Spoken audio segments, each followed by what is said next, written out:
আসসালামু আলাইকুম। Study and tips মাই চ্যানেলে স্বাগতম। আমার পিছনে যে গরুটা দেখতে পাচ্ছেন কালো রঙের, এই যে গরুটা, আমি এই গরুটাকে বাছুর হওয়ার 5 মাস হচ্ছে। বাছুরটা মারা গেছে জানেন, 5 মাস 4.5 মাস হচ্ছে। তো আমি এখনও তার দুধ নিচ্ছি 8 কেজির মতো।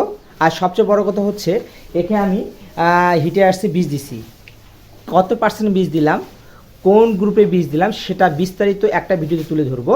তবে আজকের ভিডিওটা হচ্ছে যে বীজ, আজকের ভিডিও হচ্ছে জিঙ্ক। আমি এখনও তাকে জিঙ্ক প্রয়োগ করতেছি। এই জিঙ্কটার নাম কি, কীভাবে কত কী কী কাজ করে, জিঙ্কটা প্রয়োগ করলে কী কী উপকার হবে, সম্পূর্ণ তুলে ধরবে এই ভিডিওর মাধ্যমে। যারা এই ধরনের ভিডিও দেখতে পছন্দ করেন, প্লিজ চ্যানেলকে সাবস্ক্রাইব করবেন। আর কোনো কিছু জানার থাকলে কমেন্ট বক্স খোলা আছে, সেখানে কমেন্ট করতে পারেন। আর অবশ্যই সম্পূর্ণ ভিডিও দেখবেন, এই জিঙ্কটার নাম সহ কী কাজ করবে সেই সম্পর্কে। আমি একটু আগে বলছিলাম আমি এই গরুটাকে জিঙ্ক প্রয়োগ করতেছি। কোন জিঙ্কটা? সেই জিঙ্কটার নাম হচ্ছে আপনার বায়ো জিঙ্ক টিএস। এটা হচ্ছে বিলজিক একটা কোম্পানির জিঙ্ক। এই জিঙ্কটা আমি নিছি, আমার অনেকগুলো গরু আছে, তাই আমি এটা 3 লিটার নিছি আর কি। 3 লিটারের জিঙ্ক একটা বায়ো জিঙ্ক। তো ভিউয়ার্স, এই জিঙ্কটা কিন্তু আমি প্রতিনিয়ত প্রয়োগ করি, এবং প্রয়োগ করার সাথে সাথে গরুর স্বাস্থ্য কিন্তু অনেক সিলসিলা থাকে। যদি জিঙ্ক প্রতিনিয়ত ভালোভাবে প্রয়োগ করতে পারেন, কৃমি ট্যাবলেট দেওয়ার পর, লিভার টনিক দেওয়ার পর জিঙ্ক প্রয়োগ করেন, তাহলে গরুর স্বাস্থ্য ভালো থাকে এবং খাদ্যের রুচি বাড়ে, চামড়া অনেক সুন্দর থাকে, রোগ প্রতিরোধ ক্ষমতা বাড়ে। এই সময় কিন্তু এখন বর্তমান সময় ঘন ঘন বৃষ্টি হচ্ছে, গরুর রোগবালাই কিন্তু অনেক বাড়বে। কারণ রোগবালাই বাড়লে কিন্তু আপনাদের দেখা যাবে যে গোয়ালঘর জুলুস ভিজা থাকে, তাহলে রোগবালাই বাড়বে। সেক্ষেত্রে ডায়রিয়া হতে পারে, এই সময় ডায়রিয়া হতে পারে। অনেক গরু কিন্তু দেখবেন যে এমন বাথরুম করে থ্যাত্তার করে সব জায়গায় পড়ে। সেইটা থেকে রক্ষা করবে কিন্তু এই বায়োজিঙ্ক, যদি জিঙ্ক প্রতিনিয়ত প্রয়োগ করেন। এতে আছে 6 মিলিগ্রাম জিঙ্কের সমতুল্য জিঙ্ক সালফেট মনোহাইড্রেট ইউএসপি। আমি একটা কথা বলে নেই, এখানে কিন্তু একটা জিনিস দেখে নেবেন যে কোন কোন ভিটামিন আছে এবং কত পার্সেন্ট আছে, সবগুলো লেখা থাকে।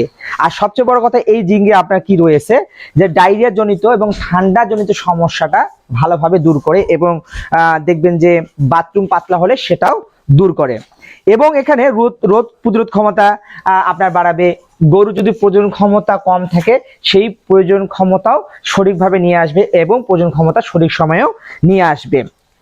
অনেক গরু সহজে খেতে চায় না। এই যে খেতে চায় না, তার একটা মূল কারণ হচ্ছে গরুর রুচি কম থাকার কারণে। এই গরুর রুচি কম থাকবে কেন? যদি প্রতিনিয়ত জিঙ্ক প্রয়োগ করেন, 3 মাস অন্তর অন্তর কৃমি দেন, জিঙ্ক প্রয়োগ করেন, তাহলে কিন্তু রুচিটা ঠিকই থাকে। যেটাই দিবেন সেটাই খাবে এই জিঙ্ক প্রয়োগ করার পর। সবচেয়ে বড় কথা, এখানে আপনার যদি গরুর দৈনিক ওজন সঠিক রাখতে চান, সঠিক মাত্রা রাখতে চান, লেভেল রাখতে চান, অবশ্যই জিঙ্ক প্রয়োগ করবে। জিঙ্কের এতটাই উপকারিতা রয়েছে।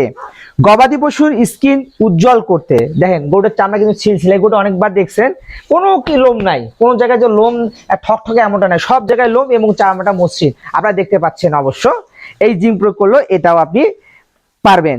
সবচেয়ে বড় কথা, এখন যে আমি জিঙ্কটা প্রয়োগ করছি, একেও প্রয়োগ করতেছি, এও খাচ্ছে। এখন কতটুকু মাত্রায় প্রয়োগ করতে হবে? আমি কিন্তু এই গরুটাকে চা খাওয়া কাপ দিয়ে 1 কাপ পানির সাথে আমি মিশে খাওয়া দিই। পানির ঢালি দিলাম, ঘোলটাই দিলাম, সম্পূর্ণ খেয়ে নিল, দানাদার সাথে খেয়ে নিল। এভাবে খাওয়ানো উচিত। একে 1 কাপ দেই, একে হাফ কাপ দেই, ওইদিকে গরু আছে ওকে হাফ কাপ, ওকে হাফ কাপ। এভাবে আমি এই জিঙ্কটা প্রয়োগ করে থাকি। আর যদি আপনি ছাগলকে খাওয়াতে চান, সিরিজ যা আছে, হাফ কাপ দেওয়ার পর 1 কাপ পানিতে মিশাবেন, মিশার পর সিরিজ দিয়ে 6, 5, 10 মিলি, 2 মিলি, 3 মিলি করে খাওয়ানোর চেষ্টা করবেন।